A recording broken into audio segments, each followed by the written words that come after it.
Hey, so today I wanted to take you inside the Third Wheel audiobook, focusing on chapter 6.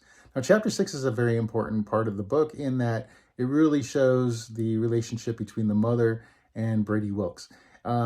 It's also really kind of interesting in that this is one of those cases where I did borrow a little piece of my life and insert it into the book. Now, the dialogue, a lot of it is fictional. The reasons are completely fictional. But there was a moment in my life where my mother thought I was going on the wrong track. And in order to persuade me to choose a different path, she took me up to Mount Charleston. We thought it was going to be a day-long vacation, but really she wanted to show me a youth camp there for delinquent kids and actually said if I didn't change my ways, she would leave me there. I was actually raised by a grandparent for the first 10 years of my life. So I already had feelings and insecurities about being abandoned or changing households or, being sort of left behind because that's how I felt when I moved from one house to the other after a period of time.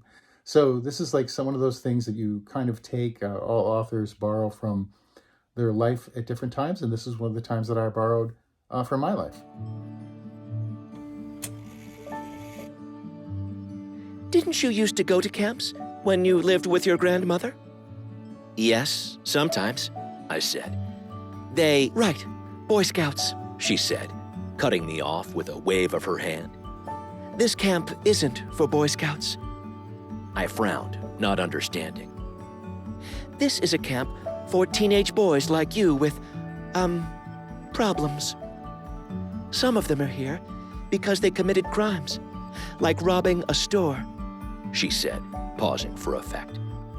Do you want to stay here? The tone of her voice was laced with sugar. Do you? What? I shook my head. No. No, she said, echoing my response with a hint of surprise. I haven't done anything wrong, I said, looking down. You have if I say you have, young man, she said. All it takes is a phone call. Wait, what? Are you crying? Hey, and that was Inside the Third Wheel audiobook, written by Richard R. Becker and narrated by Brian Callahan. He does a fantastic job throughout the book with all the characters, so I really hope you pick it up.